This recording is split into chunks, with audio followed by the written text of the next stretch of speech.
També tenim que fer menció a lo que indiquen de que resulta obsolet y perjudicial para las personas y los entornos naturales y que se debería atender a un modelo descentralizado evitando costes y cumplimiento de los principios europeos ecosostenibles. Res més lluny de la realitat. En este projecte està tota la normativa d'obligat compliment que estableix les millors tècniques disponibles en el tractament de residus i les millors tècniques en la qualitat de l'aigua regenerada. Este últim reglament és obligatori des de ja. Així pues, estem parlant de legislació europea absolutament novedosa, publicada des de l'any 2018 fins a l'any 2023. No pareix normativa aplicable que aquesta normativa aplicable siga massa obsoleta.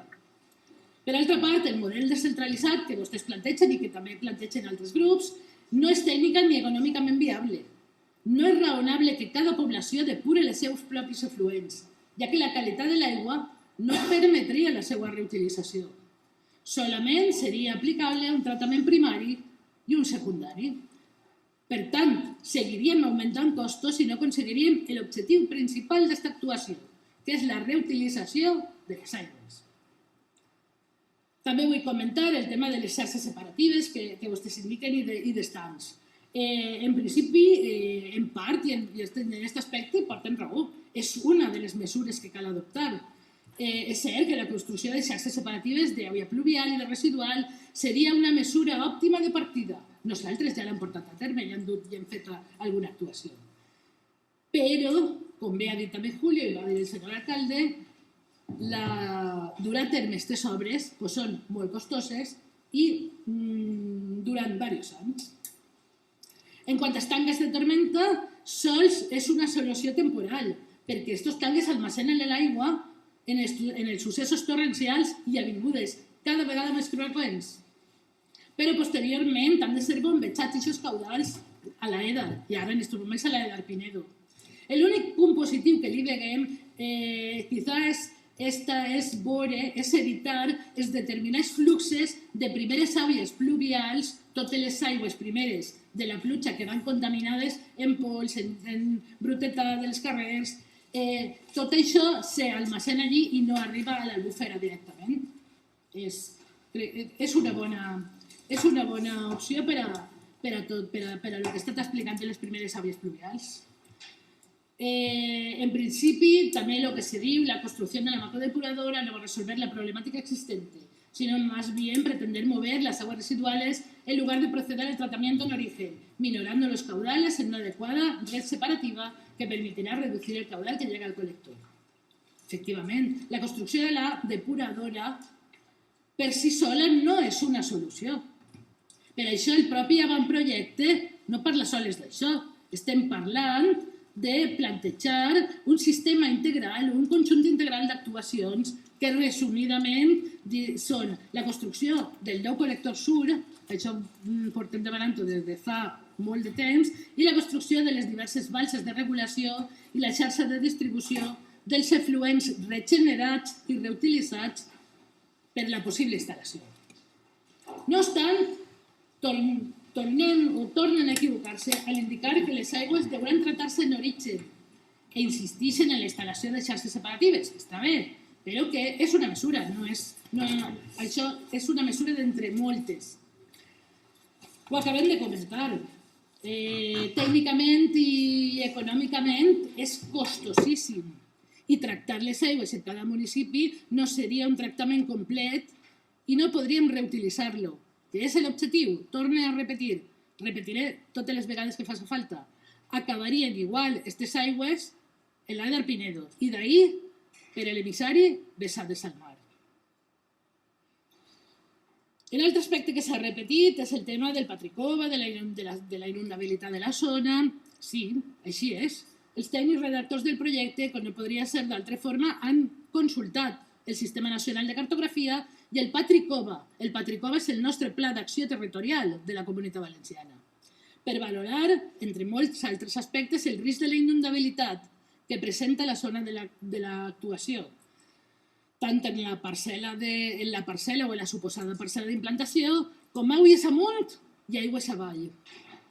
I també s'ha determinat el risc en la zona d'encausament, que no està encausat, perquè en aquests moments el barranc del Realó n'hi ha una zona que no està encausada, que està tallada, i per això té que anar l'aigua per el camí de la Pedrera. El Patricova, que és el que els estava dient, que és el pla, determina 6 valors de risc. 1 és el major risc i 6 és el menor. En este projecte, les parcel·les estudiades tenen un risc d'inundabilitat que oscil·la entre 4 i 6. És a dir, de risc baix i de risc molt baix d'inundació en la zona d'actuació. Així n'hi ha que fer una puntualització perquè s'ha de fer. L'avantprojecte entra en una contradicció perquè igual diu això que en l'apartat 5.7.3 conclusions de la pàgina 39 diu justament el contrari. S'ha identificat un riesgo alto d'inundacions en la parcel·la de l'Éder i aguas arriba. El mateix projecte entra en contradicció, però bueno, això simplement és sol·licitar l'aclariment a l'equip redactor perquè pot ser que moltes vegades se te colen coses que n'hi ha que aclarir. No obstant, els tècnics han decidit minimitzar al màxim dit risc d'inundació, instal·lant o plantejant la instal·lació a 1 metre de cota. Tot això disminueix la probabilitat d'inundació i amplia el període de retorn fins a 500 anys. I per un altre costat es realitza una actuació sobre el barranc del Realón, que ja els ha dit que en aquests moments està fora de cauce, i el disseny encausat per a on va o per a on li toca anar al barranc del Realón per a poder tindre, per a poder protegir sobretot el polígon del Pla, que en aquests moments és el que pateix més totes les inundacions que se donen ara.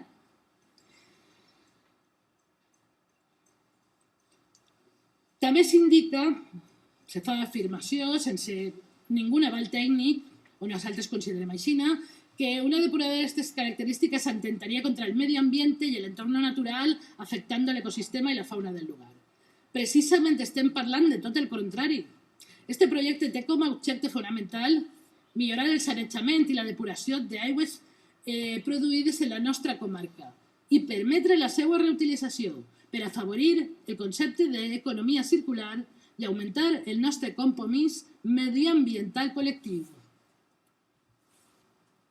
Per altra banda, també s'assegura que Alcàsser és un municipi menut, que té una superfície menuda i que no se pot albergar una instal·lació d'aquestes característiques i d'aquesta superfície. Sí, Alcàsser és un municipi de 10.500 habitants, però menut no és en relació als pobles que tenim en la comarca, llevant Picassent i Torrent.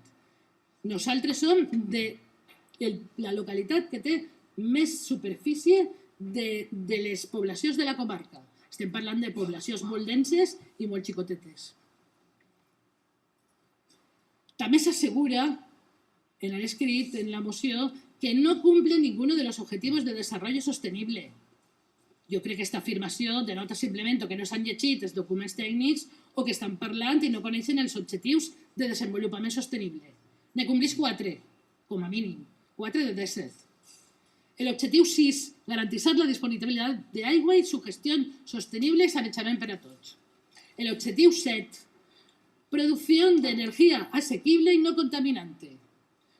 Objectiu 9, indústria, innovación y infraestructuras. Y el objectiu 15, vida de ecosistemes terrestres. També s'indiquen els impactes negatius, la mala qualitat de l'aire, el soroll, les emissions, res també més lluny de la realitat. Així n'hi ha un annexe complet de mesures correctores existents, de mesures correctores que el que fan és que corregeixen totes aquestes possibles, com ho diuen vostès? Espera, que m'ho ha passat. Totes aquestes possibles molèsties. A partir d'ahir, el tema dels camions, també, però crec que ja m'estic estenent massa i acabaré. Acabaré en la conclusió que nosaltres tenim. Bé, si amb totes aquestes argumentacions i criteris de tot tipus que hem relatat en la nostra intervenció segueixen dient que no, que és el que m'imagino que passarà, nosaltres es diguem que es posen a treballar. Ara tenen vostès la responsabilitat de govern, així i en la Generalitat. Si consideren que les solucions donades pels tècnics i pels científics no són vàlides, busquen altres, però busquen, perquè la problemàtica que tenim és real i més prompte que tard, per desgràcia, serà patent i afectarà les persones del nostre poble, de la nostra comarca. No gasten este tema tan sensible i tan necessari com a arma arrojadiza contra ningú, ni amb interessos partidistes com han fet fins ara.